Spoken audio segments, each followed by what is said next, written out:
Buenos días, buenas tardes, depende de dónde está quién. Gracias por ahí tomarse de nuevo el tiempo para,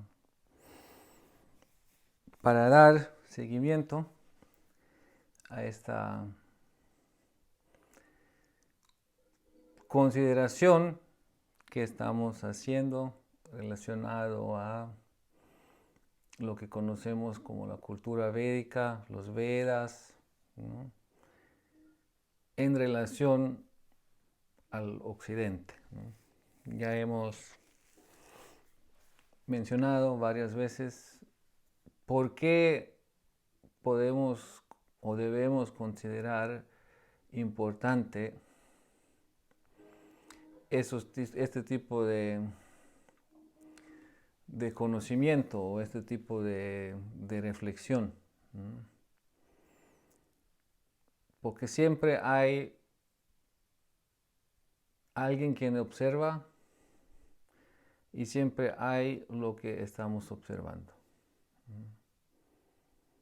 Eso lo hablamos la primera vez, ¿no? Y el que observa, dependiendo de su conciencia, va a observar la misma cosa. A alguien le podemos decir los Vedas y vamos de una a escuchar estoy encantado, encantada, ¿no? Y a alguien otro lo podemos mencionar los Vedas y van a decir, ¿qué es eso? Cosa del diablo, ¿no? Obvio. Diferentes conciencias, diferentes conocimientos, diferentes prejuicios. Hay una diferente perspectiva, diferente acercamiento. Ahora estoy dando dos casos extremos, dos lados extremos. Y en medio hay muchas otras actitudes, ¿no?, que puede haber, ¿no? Pero lo importante es para nosotros, para nuestra formación, digamos, lo voy a llamar nuestra formación como buscadores de la verdad, investigadores en, en las fuentes, ¿no?, como las escrituras sagradas, ¿no? Para nosotros es importante nuestra actitud, es importante el método que estamos usando en esta búsqueda. Hay una frase, una cita de San Pablo muy buena, que yo siempre me recuerdo, que dice, escucha todo y quédate con lo bueno. Es como una actitud, ¿no? Escucha todo significa no excluyas nada. No excluyas nada por algún tipo de prejuicio o algo. O por quizás no poder entenderlo de inmediato. Escucha todo. Y quédate con lo bueno. Quédate con lo bueno significa quédate con lo que tú vas a percibir y sentir que es bueno. Es una actitud. Y esta actitud uno puede entrenarla, esa actitud uno puede, digamos, puede uno educarse en esa dirección. Así como no es bueno rechazar las cosas por prejuicios, tampoco es bueno aceptar todo de una manera ciega, por decirlo así. Porque eso también puede pasar. O de una manera no bien pensada, una manera superficial, ¿no? Aceptar algo de manera ciega no nos va a ayudar a comprender las cosas verdaderamente. Aceptarlo de una manera superficial tampoco. Eso hoy día es muy común. Hoy día es muy común de que alguien cambia de un día a otro su identidad, por decirlo así. Identidad incluso a un nivel tan profundo como la creencia. Es muy fácil decir, no, yo no soy cristiano, ahora yo soy budista, ¿no? No soy esto, soy otro, ¿no? Pero solo por decirlo de que no soy y decirlo de que soy, estamos lejos de ser o no ser. ¿Por qué? Porque esto es parte de nuestro nacimiento, de nuestra situación karmática, de nuestra constelación familiar, social, etc. Y solo por ahora pensar de que no somos cristianos, somos ateos, ¿no? No hemos dejado de ser cristianos, ¿no? Lo más chistoso, por decirlo así, es de que los ateos, quienes se consideran tan determinadamente ateos y no creyentes y no cristianos, por decirlo así, ahora en el occidente, en nuestro área cultural, de hecho tienen, los únicos ellos, junto con los cristianos, tienen algo lo que se llama un dogmatismo como muy profundo. Así como los cristianos tienen su dogma de cierta creencia, es ese mismo dogma, es esa misma mentalidad que los ateos usan solamente pues a su creencia. Dogma significa cuando alguien no es capaz de cuestionar en lo que cree. Cuando alguien cree algo lo que no puede respaldar, de hecho, ante cualquier otro tipo de desafío o argumento. Claro, a veces pretenden de poder, ¿no?, contrarrestar y argumentar, etcétera, pero muchas veces eso hacen simplemente descreditando la opinión del otro. Algo muy común. Hoy en el día y a través de la historia de la humanidad, algo muy común. Lo que vamos a escuchar ahora también en donde paramos la vez pasada, estamos hablando ahora del tiempo como hace 1000 años atrás, y era la misma cosa. La misma cosa entre el dogma religioso y aquí del tiempo que estamos hablando, incluso los científicos eran menos dogmáticos. Después, ya con la modernidad y todo, se han vuelto más, pero estamos hablando del medio ambiente de la cultura islámica de aquel tiempo. En el occidente, aquel tiempo, en el año 1000, era totalmente otra historia, ¿no? Las ciencias no habían llegado de esta forma, la religión tenía una importancia muy distinta. Pero ese es el punto, ¿no? ¿De dónde partimos? ¿Cuál es cuál es la realidad? ¿Y qué estamos buscando? Tenemos que saber muy bien dónde partimos, cuál es nuestra actitud, cuál es nuestra comprensión, ¿no? Y no entrar en esto superficialmente, aceptar algo o ciegamente aceptar algo, tampoco rechazar algo, sino siempre tratar de entender, ¿no? Si queremos hablar de la filosofía védica, ¿no?, tenemos que saber de que eso, como uno de nuestros maestros, la Prabhupada lo ha mencionado, es una ciencia. Aunque hablamos, como muchos dicen, ¿no?, ciencia es algo lo que es opuesto a la creencia, ¿no? Pero él lo llama, ¿no?, es la ciencia de la autorrealización. Significa es algo lo que se puede comprender y lo que se puede comprobar.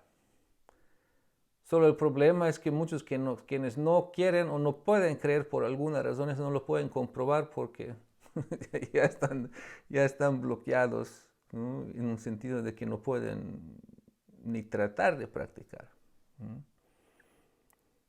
Entonces, en ese sentido, lo que estamos hablando y las razones por las cuales estamos hablando es como eso, de checarnos a nosotros mismos, dónde estamos, cómo vemos las cosas, ver a través de la historia también, en caso de diferentes ejemplos, cómo se ha manejado este acercamiento a lo que es el pensamiento védico, lo que es la filosofía espiritual, ¿no? La espiritualidad, ¿no? Y también lo que es la religión, ¿no? Si queremos hacer una diferencia entre espiritualidad y religión, bueno, eso es todo un largo tema, ¿no? Pero podemos decirlo que la religión es algo social y la espiritualidad es algo individual. Entonces, si hacemos esa distinción, ¿no? Entonces sí, hablando de la religión, pues eso tiene que ver de la sociedad, del tiempo, etc., ¿no? Y espiritualidad es algo, lo que está más allá del tiempo, lo que es algo relacionado exclusivamente con el dominio eterno, ¿no? Así, en ese sentido, la vez pasada hemos hablado de las diferentes etapas y épocas. Voy a ver si puedo compartir pantalla, si ahora funciona. ¿Sí se ve? Bueno, entonces hemos hablado de diferentes etapas de la historia de la India, aunque vamos a entrar en una de las próximas veces un poquito más al detalle, ¿no? Pero hemos hablado de los griegos, de los encuentros entre el occidente y lo que consideramos el occidente y la India, ¿no? Tiempo de los griegos, ¿no? Después el apóstol Tomás, quien fue por allá, ¿no? Diferentes, no historiadores, sino geografidores, o como se dice en español, griegos que habían viajado, los que estaban ahí como embajadores, mandados, ¿no? Y quienes han de alguna manera u otra percibido algo y han traído de vuelta como un mensaje, ¿no? Hemos llegado a este tiempo, por ahí del siglo 1000, a esta persona o personaje, podemos decir, ¿no? Al-Biruni o Al-Biruni, Abu Rayhan Biruni. Él, quizás alguien lo conoce, como podemos ver, aquí es una estampilla postal de la Unión Soviética en honor a él, del 1973, ¿no? Significa es alguien, los que están en las ciencias seguro han escuchado este nombre, ¿no?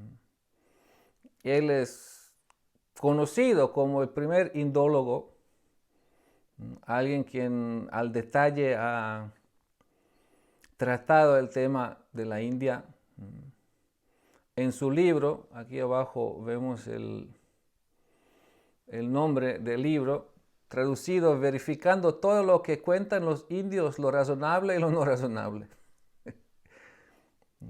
Así se llama su libro, que existe incluso en inglés traducido, un libro de 600 páginas, un estudio de India, un estudio de la indología, ¿no? Así que él es considerado el primer indólogo y en ese contexto importante para nosotros. Pero más allá de esto, era un genio de su tiempo. Un polímata quiere decir alguien quien está en todo. Significa que se distinguió en campo física, matemática, astronomía, historia, cronología, lingüística, farmacéutica, ¿no? En diferentes campos, estaba en todos los campos. Y él viene de un tiempo que es muy, muy interesante, ¿no? Y eso es todo un otro tema sociológico, la historia también de la temporada dorada del Islam. en esta época era la temporada dorada del Islam, significa la temporada en donde habían florecido las diferentes culturas. Nosotros decimos Islam y pensamos que todo eso es uno, pero de hecho son diferentes países con diferentes regentes quienes tienen en común pues la creencia en una fuente de revelación, pero que cada quien igual ramificado lo practica de su manera, pero al mismo tiempo también que existe una cultura de las ciencias en aquel tiempo. Significa en Bagdad, uno de los centros principales de aquel tiempo del mundo musulmán, se estudian los griegos, se estudian todas las diferentes fuentes de conocimiento que han podido, hay grandes escuelas, ¿no? Del mismo tiempo del Al-Biruni también viene el famoso Ibn Sina. No sé si alguien ha escuchado algo de él, ¿no? Ibn Sina es uno de los grandes padres de la medicina, por decirlo así. No padres, sino alguien quien ha practicado las ciencias médicas en aquel tiempo aún con una tan profunda realización y quien ha dejado muchas de estas enseñanzas, los cuales después fueron descubiertas o en base de cuales fueron desarrolladas las modernas medicinas. Estamos hablando aquel tiempo en Europa no hay nada de esto, ¿no? Pero en este área de la influencia islámica, ¿no? En el Medio Oriente y más allá, ¿no? Ibn Sina es de Khorasmia. Khorasmia hoy día es Uzbekistán. Ahí nació. Y toda esa generación de los grandes científicos del mundo musulmán de aquel tiempo, de esta época, vienen de la misma zona y han sido grandes pensadores y grandes científicos, ¿no? Entonces el Al-Biruni, en su tiempo, empieza también a distinguirse de la demás gente. En un sentido de que yo escuché algunas presentaciones sobre él por parte de escolásticos musulmanes, ¿no? Y ellos dicen que desde la perspectiva musulmana nadie lo puede ubicar. Como ellos tienen sus diferentes ramas, sus diferentes creencias, y algunas son tan incompatibles, ¿no? Como los suní y los shia, los famosos, pero entre ellos hay también muchas variedades. Dice, él es alguien quien nadie lo puede ubicar como de pertenecer a alguna rama o alguna secta específica de sus creencias. Dice, y cuando pensaban que es identificado o que se confiesa como tal y tal, dice, el otro momento se daban cuenta de que decía otras cosas que otros creyentes decían. En otras palabras, lo podemos llamar como un libre pensador de su tiempo. Un libre pensador quien, para poder descubrir lo que descubrió, para poder dar el legado que dio, y más que todo, su más importante contribución en el mundo de la ciencia se considera la metodología con la cual él trató todas esas temáticas, ¿no? La metodología significa, ¿no?, sin prejuicios, significa ver las cosas y presentar las cosas como son. Eso es algo muy poco común, como lo vamos a ver, ¿no? Entonces, eso en su estudio, también él fue el quien, ¿no?, dio ¿cómo se llama? De la Tierra alrededor, ¿cómo se llama en español? No el diámetro, sino la distancia alrededor de la Tierra. Él fue quien la calculó. El primero y el más acertado, no solamente falló a 6 kilómetros del verdadero alrededor de Tierra, la distancia que es, ¿no? Entonces él, siendo un gran científico de su tiempo, entonces los gobernantes tenían esto como parte de mostrarse de que su área de gobernatura, su reino es avanzado al juntar estos científicos y estos grandes pensadores alrededor de ellos, ¿no? Así que él fue patrocinado por parte de un rey. Simplemente el rey lo mantuvo para que él pueda investigar, para que pueda pensar, para que pueda dar su contribución científica, y esto como que para el rey era como una cosa para él mismo, ¿no? Aquí en este reino tenemos estas ciencias, todo eso está avanzando, como para coger, ¿no?, las glorias, ¿no? Así que en este reino donde él estaba hubo después un cambio también de regentes, y el rey que vino, el Mahmud de Gazia, era un gran conquistador. Y él fue el que en esta etapa, alrededor del año 1000, quiso invadir a la India. La vez pasada escuchamos de que algunos árabes, tribus, han intentado anteriormente también de entrar en India, pero nunca han podido. Entonces, bajo el Mahmud, quien quiere invadir a India, y él era el patrocinador de este Al-Biruni, entonces ellos querían ver y conocer la India, cómo es India verdaderamente. Así que él estuvo en la India, y antes y después de la conquista, y ahí es en donde él escribió toda su apreciación de lo que es la India. Él estudió el sánscrito. Se dice que habló 7 idiomas, hablaba del griego hasta el sánscrito, el hebreo antiguo, etc. Entonces aprendió el sánscrito, se mezcló con la gente en la India, escuchó de ellos, aprendió de ellos, los observó, y todo eso escribió en esa compilación, en este libro, que se considera el primer libro de la indología como tal, ¿no?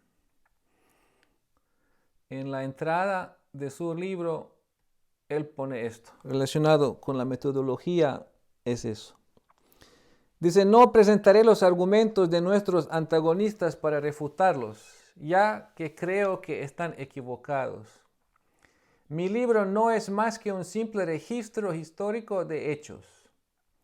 Presentaré al lector las teorías de los hindúes exactamente como son, y mencionaré en relación con ellas teorías similares de los griegos para mostrar la relación que existe entre ellos. Significa, él habla aquí de los antagonistas, ¿no?, de su tiempo.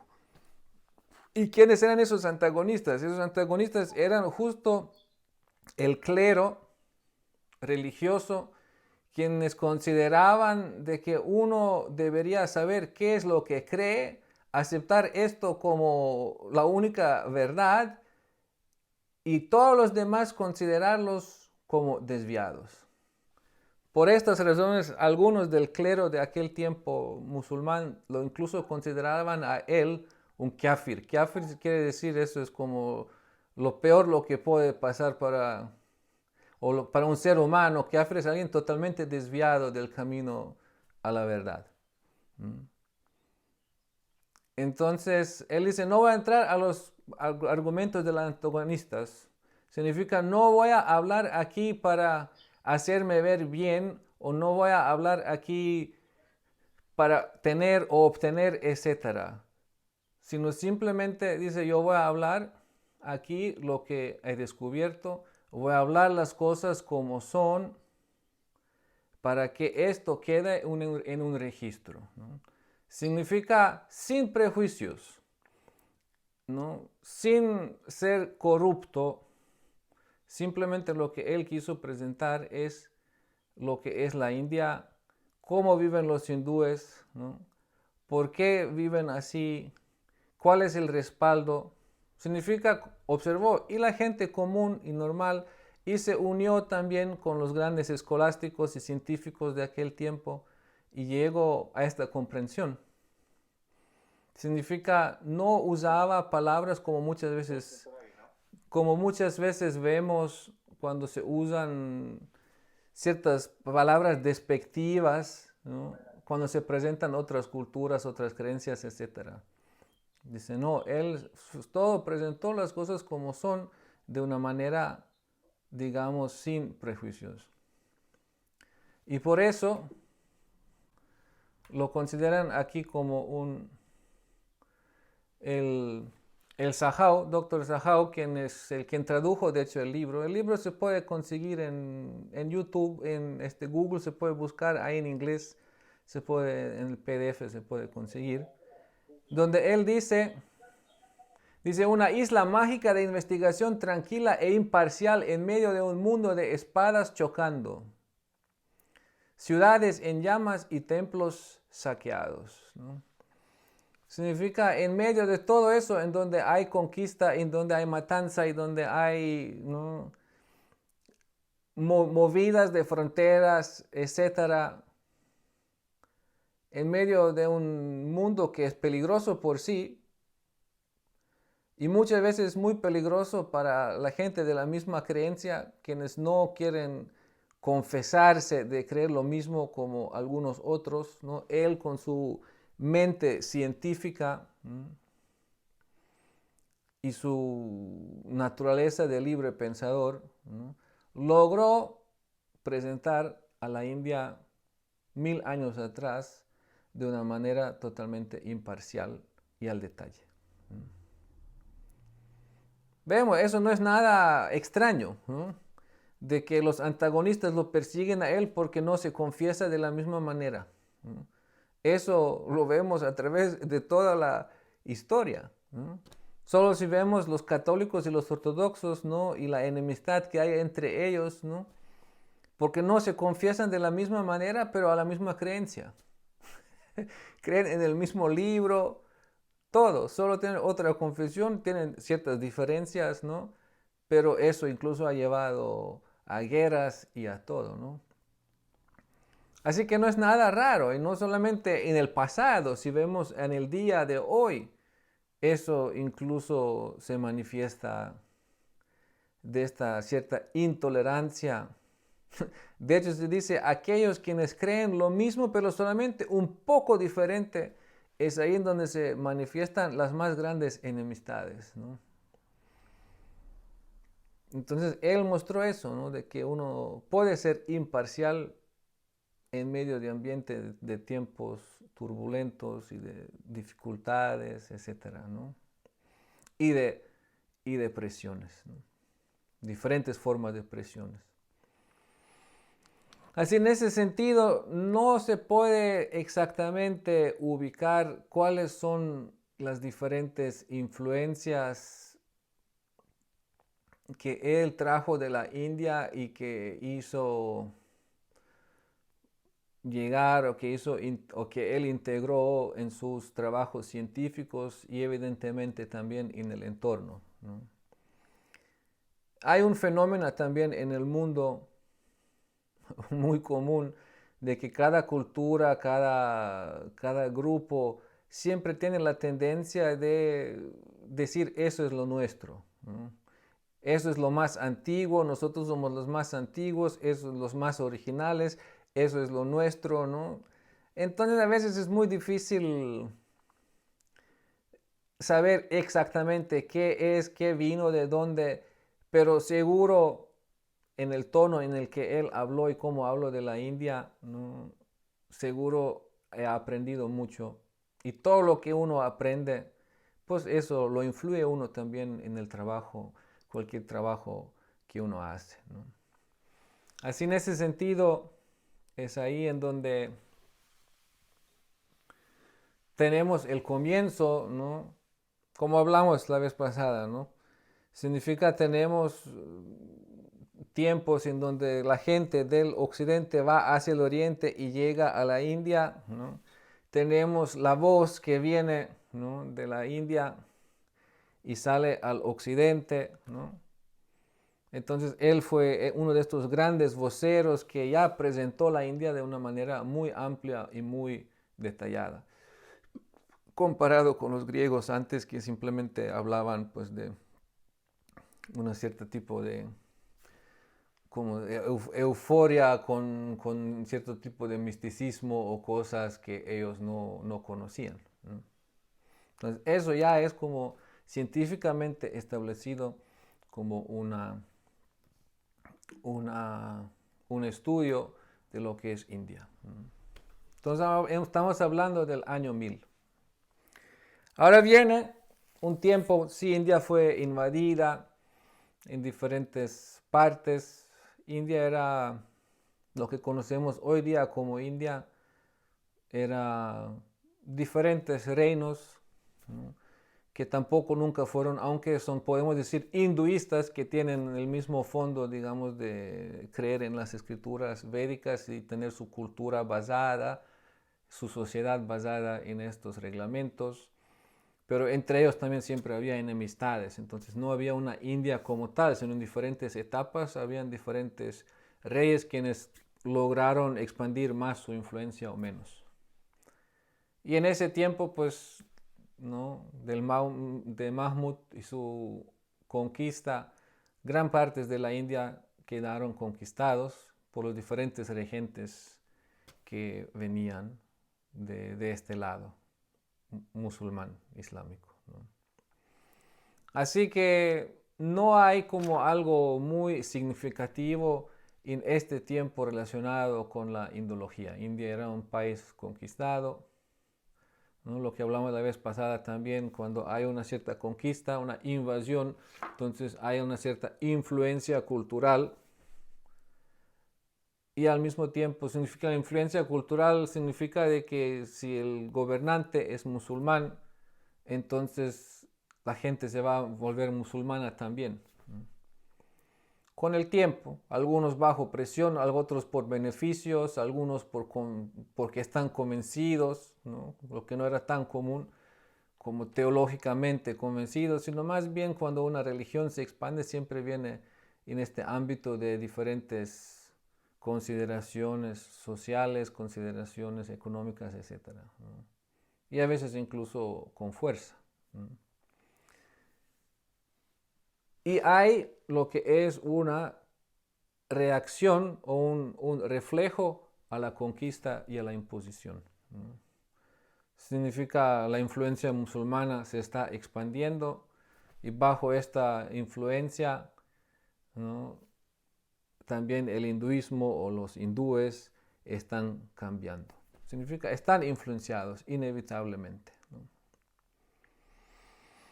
Así ahora viene la próxima etapa que es muy significativa para entender un poco más este contexto de los Vedas, y eso es la etapa de la India colonial, ¿no?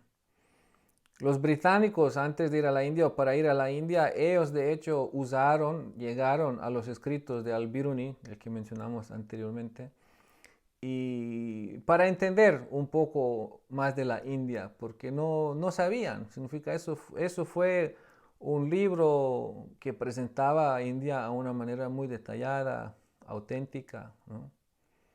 Entonces los británicos después mostraron interés también en ese libro para a través de este libro comprender los, los hindúes. Entonces la India colonial que conocemos, ahí vemos ahora quiénes están ahí, ¿no? Los grandes colonializadores de aquel tiempo. Los primeros que llegaron fueron los portugueses, después los holandeses y de hecho los británicos llegaron después, como terceros. Después los daneses y franceses, todos llegaron a la India, todos llegaron con el interés de establecer sus bases de comercio, ¿no? Y como vemos, los portugueses quedaron mucho tiempo, ¿no? Del 1500 hasta 1961, ¿no? Significa recientemente. Yo creo que Goa era un famoso lugar, Goa, donde muchos turistas hoy día van. Eso era una de las colonias portuguesas, ¿no? Creo que Mumbai también era portugués en el comienzo, ¿no? Entonces ahí en la mapa un poquito tenemos idea de las diferentes, la costa, los diferentes lugares, quién ha llegado, a dónde, ¿no? Y básicamente llegaron todos con el deseo de poder hacer negocio, ¿no? Otra estación también era, pues todo Asia, suroeste de Asia, pero también una gran estación era China, ¿no? Entonces ya estamos hablando, ¿no?, de un tiempo en donde el mundo está conectándose, ¿no? Significa el comercio internacional, ¿no?, está de alguna manera fluyendo. Comercio en un sentido, ¿no?, porque todavía no había reglas, sino más bien eran algunos arreglos que se podría hacer con la gente local, o en mayoría de veces quedaba todo, pues quien tiene más fuerza, él imponía también las reglas, ¿no? Entonces estamos hablando ahora de la India colonial. Eso ya es como más ahora acercado lo que llamamos el occidente, ¿no?, si lo queremos llamar así. Aunque también esta palabra occidente es muy relativa, eso también nace de un concepto muy eurocentrista, ¿no? Pero como estamos familiarizados con eso, entonces podemos usar el occidente. Y bueno, aquí vienen ahora los colonializadores, ¿no?, para entrar a la India. Y más que todo, de gran importancia, aquí son los británicos, ¿no?, porque ellos van a tener la gran parte, la mayor parte bajo su influencia, y ellos van a ser lo que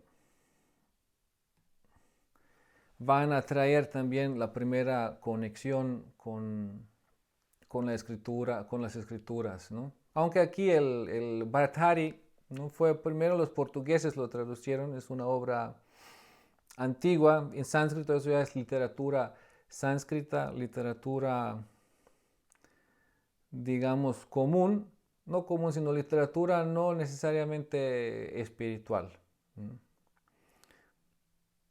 sino habían algunos elementos ahí de las gramáticas, etcétera, ¿no? Pero ya en el occidente ya estaban ahora como más en la expectativa, qué es, ¿no?, lo que más puede venir de ahí, ¿no?, de la India. En el comienzo lo más lo más valioso y lo más importante que traían de la India era la pimienta, ¿no? Pimienta era algo lo que aquí en Europa descubrieron como algo tan extraordinario, ¿no?, la pimienta. Y ahí después diferentes otros ingredientes, digamos, ¿no?, que estaban trayendo. Pero ya llegaba también la voz, ¿no?, de las escrituras, del sánscrito, ¿no?, de su cultura, de sus creencias, ¿no? Entonces es ahora cuando ya está establecido ese puente, y con este puente en donde vienen muchas cosas del consumo, por decirlo así, también ya vienen ahora el sánscrito, vienen las escrituras, ¿no?, viene el mensaje de lo que es el hinduismo, qué es lo que hacen, cómo viven, ¿no? Significa, hay ya un gran intercambio.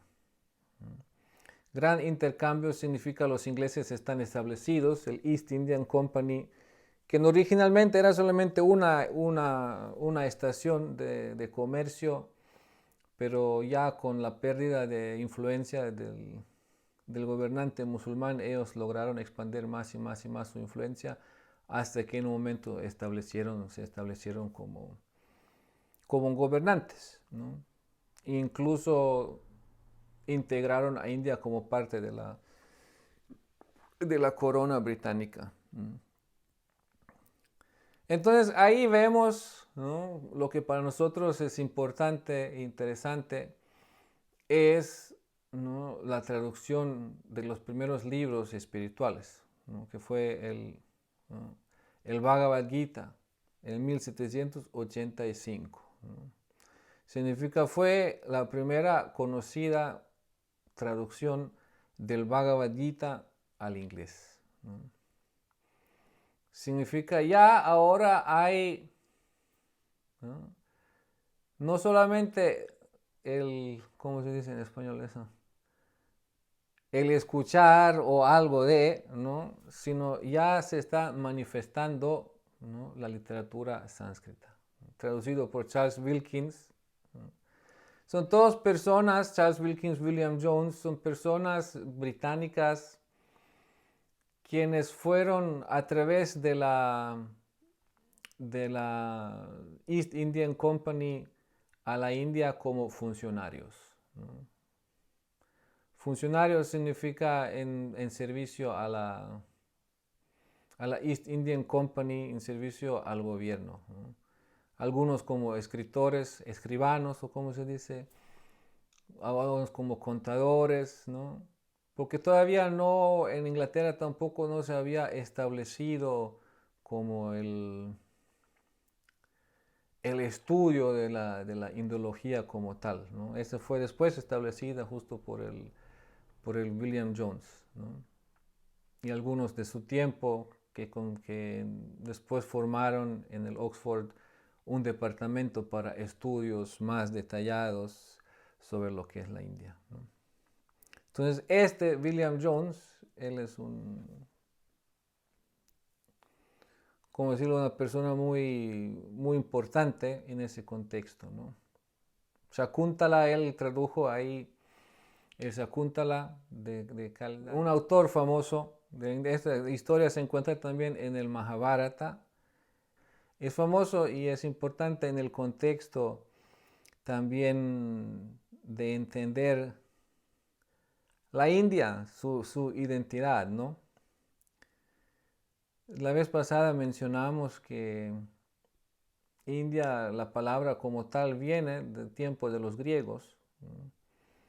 Y de que eso venía de que todo lo que era las tierras detrás del otro lado del río Sindh o Indus, ¿no? Eso lo llamaban India. ¿no? Después los árabes lo mismo aplicaron y llamaban los hindúes, ¿no? Y su cultura y la gente, toda esa gente del otro lado del río que era como la frontera entre India y el mundo occidental, por llamarlo así. ¿no? Pero si uno va a la India, hoy día sí se llama India. Y ellos a veces dicen Indians, pero los tradicionalistas significa los que como que tienen una o que dan importancia a una identidad más, digamos, más profunda, ¿no? Ellos no van a decir India, ellos van a hablar de Bharata, ¿no? De Bharatavarsha. Significa Bharata. El nombre de Bharata proviene de hecho de un gobernante rey que era el rey Bharata. Y el rey Bharata era el hijo de Shakuntala, una historia que se encuentra también en el Mahabharata. ¿no? Entonces ahora cuando llegamos a la India, cuando escuchamos la historia, nosotros tenemos nuestra comprensión de la historia. Significa, como lo mencionamos, los griegos, romanos, griegos, ¿no? Mesopotamia, Babilonia, Persia, algo, India, algo, China, algo, ¿no? De las Américas no se sabe mucho. Y ahí, ¿no? Y después viene como ya el tiempo prehistórico y ya lo más que vamos, ¿no?, para atrás, ¿no?, cambia o se pierde por completo cualquier tipo de claridad. Es como un velo de tiempo en donde solo hay teorías de lo que es y cómo es. ¿no? Pero ya llegando ahora a la India y escuchando de las escrituras de allá, hay descripciones de diferentes fuentes escriturales en donde se habla justo de estos tiempos que para nosotros parecen ser tan indefinidos, ¿no? Como decimos, se habla del Kali Yuga que dura 432,000 años, que empezó hace 5,000 años, y se habla del Yuga anterior que dura 864,000 años, ¿no? Y se habla del Yuga anterior que dura más 432,000 años, significa 1,296,000 años. Y se dan referencias a los diferentes eventos que han sucedido. Entonces eso es algo lo que totalmente sobrepasa nuestro pensamiento, digamos, científico en el occidente. Y eso es algo con lo que uno necesita encontrar la manera como lidiar. Por eso ahí en el libro, como Al-Biruni llama su libro, ¿no? Es una verificación de las cosas que dice, ¿no? Racionales e irracionales, ¿no? Las cosas, ¿cómo dijo? Racional e irracional, creo. Razonables y no razonables, las cosas razonables y no razonables de los hindúes, pero que están ahí, que forman parte de su cultura, forman parte de su creencia, forman parte de su cosmovisión. Significa, es algo lo que tiene una influencia en su vida, ¿no? Entonces ahí ya está llegando el Bhagavad Gita, el tesoro más grande, ¿no? De las ciencias védicas espirituales, ¿no? Está llegando Shakuntala, ¿no? Del Mahabharata, también que se menciona, ¿no? Donde se explica su percepción de la historia, ¿no? Shakuntala era la hija de Vishvamitra y Menaka y fue abandonada cuando nació, y ella fue recogida por Kanva, un sabio ermitaño, y él la llevó y la cuidó en un ashram ermitaño retirado en el bosque.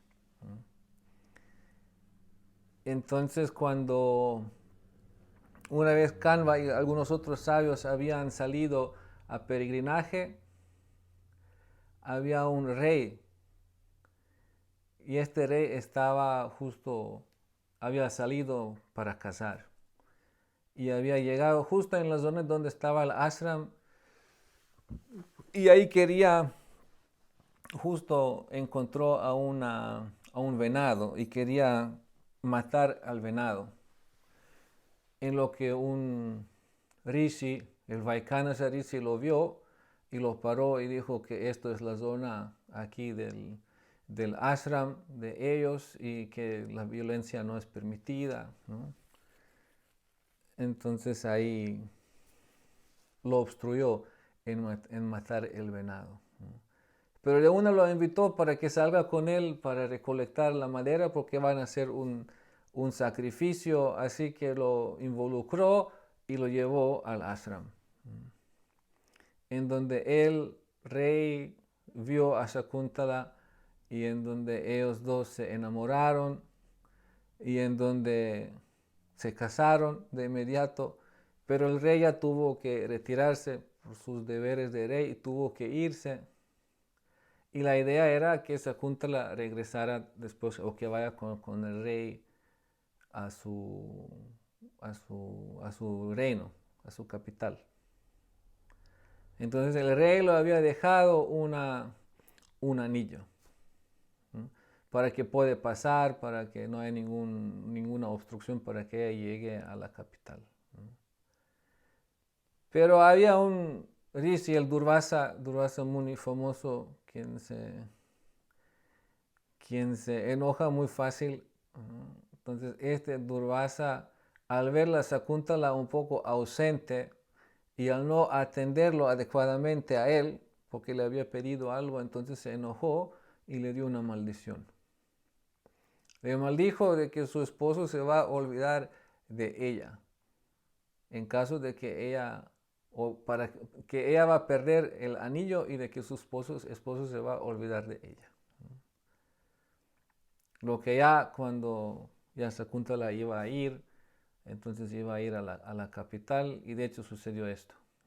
En un río en donde ella estaba, entró al agua, ahí se le perdió el anillo y cuando llegó a la capital, ya embarazada, estaba embarazada, entonces el rey no la reconoció. Significa que el rey no la reconoció, entonces ella tuvo que irse de nuevo, otra vez estuvo en el bosque, ¿no? Después el rey hizo una guerra junto con Indra. Indra lo llevó para pelear con unos asuras, ¿no? Y ya después al regresar, ¿no? Él había entendido todo lo que había pasado, de que él había rechazado a ella y su hijo también. El hijo ya había nacido y este hijo se llamaba Bharata Maharaj, ¿no? Bharata Maharaj significa, ¿no? Los Pándavas son los descendientes, ¿no? de Bharata, ¿no? Significa él es como el gran gobernante mundial que gobernó toda la tierra, ¿no? Y quien era el gran rey, gran protector también de los principios y de la cultura védica, ¿no? Significa eso es, ¿no? Ya como los hindúes se perciben a ellos mismos, ¿no? Significa ya viene todo esto ya en forma literaria ahora al occidente. Pero ¿en qué nivel? ¿En qué nivel? Eso solamente a nivel de curiosidad en caso de algunos. Significa algunos de estos personajes van en curiosidad, ¿no? Algunos de ellos van, pero no con buenas intenciones, ¿no? Aquí tenemos, ¿no? Bueno, es el Sir William Jones, ¿no? Quien era un activista político radical, ¿no? Y fundador de la Asiatic Society. Él, él también era un juez, ¿no? De hecho, en las negociaciones, en París hubo unas negociaciones para la independencia de Estados Unidos. Y esas negociaciones fallaron, él estaba de juez ahí. Después de eso salió la guerra de independencia en Estados Unidos, ¿no? Y él, como alguien que había fracasado en diferentes niveles también de su activismo político, etcétera, a él lo mandaron también a la India ahí, ¿no? Y como dice ahí, él fue también el primero en comparar las lenguas sánscrito, latín, griego, ¿no? Y ¿qué más tenemos ahí? Y otros, ¿no? Y alguien quien dio ese fundamento a la idea, que también ahora estamos otra vez corriendo con el tiempo, la idea de la lengua o del origen de las lenguas indoeuropeas, ¿no? Fue un alemán, Franz Bopp, quien formó también la metodología, ¿no? de las comparaciones de las lenguas, pero todo basado en ciertas preasunciones que han influenciado bastante la perspectiva de lo que es la India, ¿no?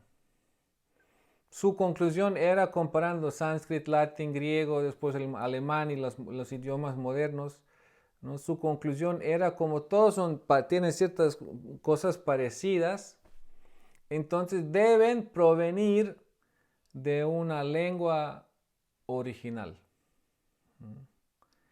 El Franz Bopp lo llamó el indo-germano, la lengua indo-germánica.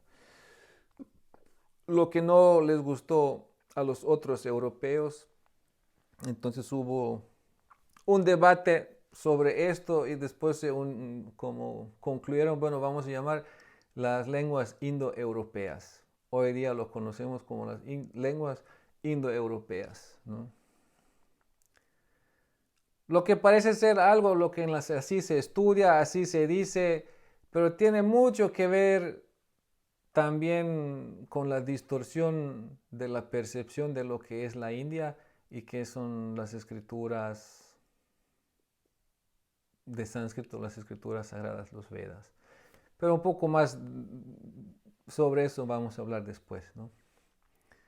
Entonces, este mismo William Jones fue también el primero en presentar la teoría de la migración indo-aria, ¿no? Significa esta idea de que lo que se considera algo civilizado en la India, de que eso de hecho es una influencia que llegó desde afuera, ¿no? Significa, no es algo de los hindúes mismos, sino que hubo unos arios, ¿no? Y estos arios llegaron desde afuera y ellos trajeron, ¿no?, la cultura y la civilización a la India, ¿no? Y ahí, como en todas las otras partes del mundo, como decían, eran solamente salvajes y gente sin, ¿no? Tuvieron que venir los blancos, arios también se traduce como blanco, ¿no?, para traer la cultura y para traer la civilización. Entonces, imagínense cuánta contribución puede dar alguien como él, ¿no?, quien está ahí por razones políticas, quien es ahí no como el Al-Biruni del que hablamos, ¿no?, quien quiso presentar a la India tal como es, sino más bien proyectando todos sus diferentes prejuicios. Significa, no hay mucho que pueden contribuir ellos al verdadero entendimiento de lo que es la India, cultura védica y los Vedas, ¿no? Aquí tenemos unas citas solo para tener una idea cómo suenan esas personas que van a la India, cómo perciben ellos a la India, ¿no?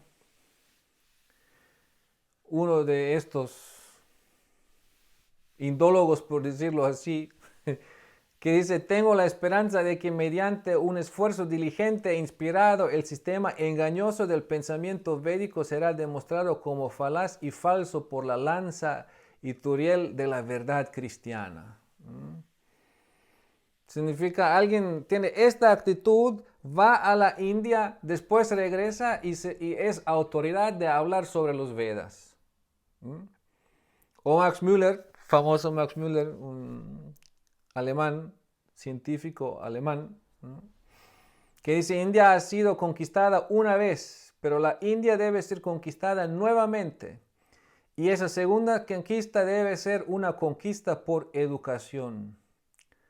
La antigua religión de la India está condenada, y si el cristianismo no interviene, ¿de quién será la culpa?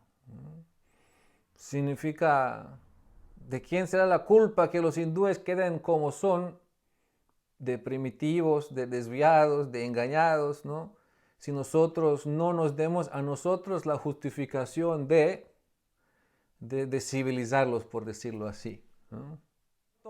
Todos ellos hablaban en ese tono, despreciando, mostrando un desprecio profundo a lo que es la India y la cultura de la India. Después había un Macaulay, quien es considerado justo lo que estaba hablando el Max Müller, ¿no?, de la conquista a través de la educación. Él es considerado como el padre del sistema educativo moderno de la India, ¿no? Y hay una cita de él, algunos lo niegan que es correcta, pero si uno ve todo el trabajo que se ha hecho, tiempos de él y alrededor de él, esa cita simplemente refleja así esa misma actitud, ¿no?, en donde él dice que la India, dice: he viajado por diferentes partes de este país, dice, pero solo he encontrado gente, ¿no?, firme en su fe, gente firme en carácter. Significa, saben en lo que creen y en eso creen, dice.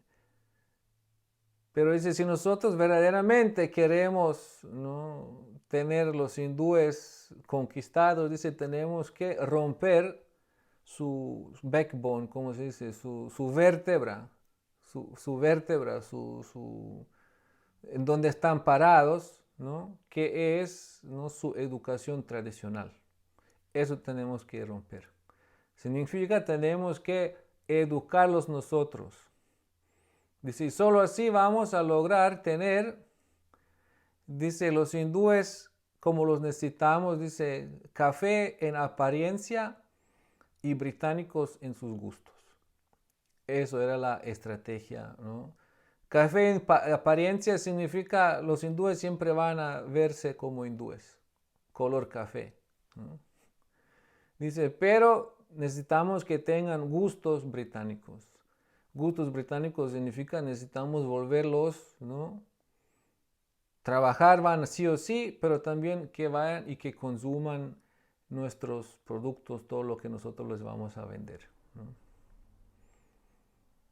Y eso es básicamente, si uno ve lo que es la educación moderna y lo que uno ve, lo que muchos hindúes hoy día creen y piensan de su propio origen, de su propio legado, influenciado por por este tiempo de establecimiento de la educación en la India. Sí, eso es prácticamente lo que los ha desviado mucho de su cultura. ¿No? Pero bueno, ahí vamos después ya a seguir con la segunda etapa de encuentros, ¿no? Creo que ya hicimos como una hora para no extendernos mucho, ¿no? Entonces, bueno, hay algunas palabras. Yo sé, quizás eso es un poco demasiada información, ¿no? Pero igual es como para repasar el tiempo y para ver este acercamiento, como decimos, ¿no? Y vamos a llegar a los tiempos modernos, ¿no? Ya lo que ahora sigue es la etapa en donde ya se desarrolla un entusiasmo por las escrituras de la India, ¿no? Un entusiasmo significa en donde la gente ya tiene esperanza de que van a recibir en esas escrituras algo de gran importancia, ¿no? Y ya después de esto ya viene la otra etapa en donde ya vienen los primeros representantes de la India al occidente, ¿no? Swami Vivekananda, ¿no? El comienzo de 1930, algo así. Ya después hace Bhaktivedanta Swami en 1965 y ahí nos estamos acercando más, pues, a nuestros tiempos y nuestra percepción de lo que es ahí, ¿no? La India, ¿no? Pero bueno, eso lo dejamos para la próxima vez. Sí, eso como hay muchos temas ahí que si entramos al detalle pueden ser interesantes quizás para algunos, para otros no. A mí en lo personal me gusta, ¿no?, un poco perderme en eso también. Y he investigado desde hace muchos años, ¿no?, la influencia o cómo llegaron estas ideas védicas, ¿no?, a los nazis en Alemania, ¿no?, que muestran una increíble capacidad de malinterpretar las cosas, ¿no? Significa muy peligroso malinterpretar las cosas, y para que las cosas no se malinterpreten, entonces es importante también saber desde qué fuentes uno recibe y con qué metodología uno está estudiando y practicando lo que uno está recibiendo, ¿no?